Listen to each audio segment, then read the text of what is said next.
कैले हम तीज व्रत निराहार हे गौरा मैया।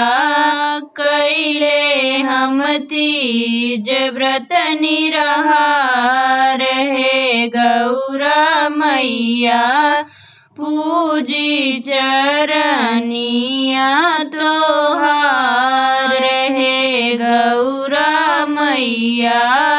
पूजी चरनिया तोहार हे गौरा मैया। मांगी हम अटल सुहाग हे गौरा मैया। मांगी हम अटल सुहाग हे गौरा मैया। जवन शिष्या मैया सीता जी के दिहलू हो।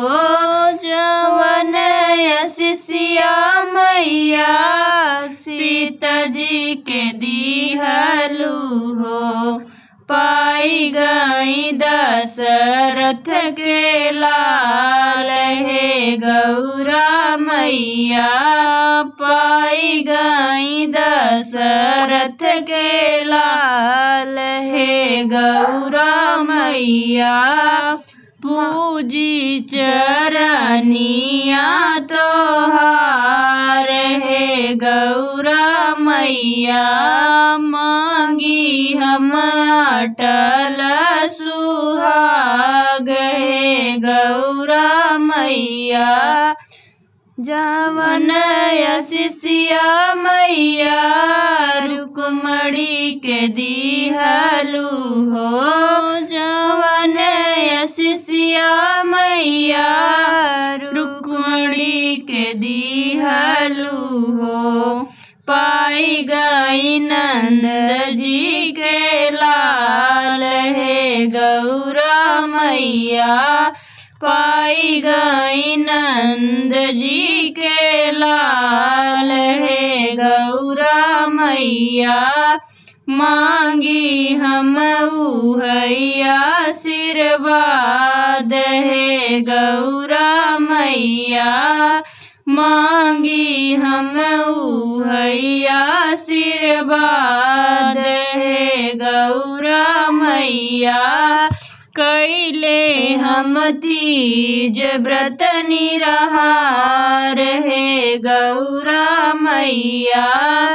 कैले हम तीज व्रत निराहार हे गौरा मैया। पूजी चरनिया तोहार हे गौरा मैया। मांगी हम अटल सुहाग हे गौरा मैया।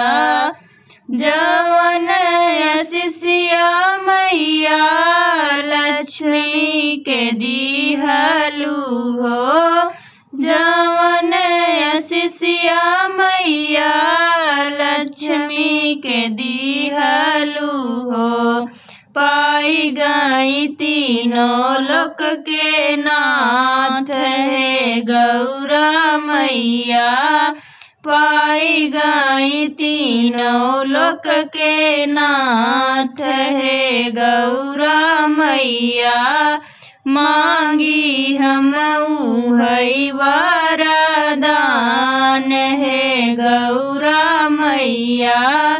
कैले हम तीज व्रत निराहार हे गौरा मैया। कैले हम तीज व्रत निराहार हे गौरा मैया। पूजी चरनिया तोहार हे गौरा मैया।